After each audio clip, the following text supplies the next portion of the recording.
এটা হচ্ছে ওয়েস্ট বেঙ্গল ভেটেরিনারির যে হসপিটালটা আছে সল্টলেকের সরকারি, এটা হচ্ছে সেই হসপিটালটা। আমরা কুটুসকে নিয়ে একটু এই হসপিটালে এসেছি প্রথমবারের মতো। তো আমাদের নাম পড়েছে 89 হচ্ছে আমাদের নাম, আর এখন চলছে 77।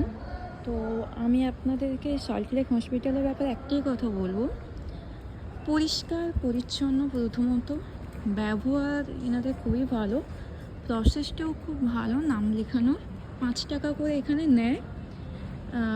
যেটা দেখলাম কুকুর বিড়াল সবকেই দেখছি। আর আমি অনলাইনে সবসময় দেখতাম যেখানে ওটি আছে, ওটির ব্যবস্থা আছে, কিন্তু ভেতরে এই মুহূর্তে একটা চাউ চাউ পেশেন্ট আছে 6 মান্থ, ওর ভাইরাস হয়েছে।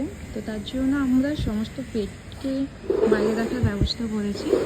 তো চলুন, আমাদের নাম ডেকেছে, দেখা যাক, আপনাদের সাথে শেয়ার করব।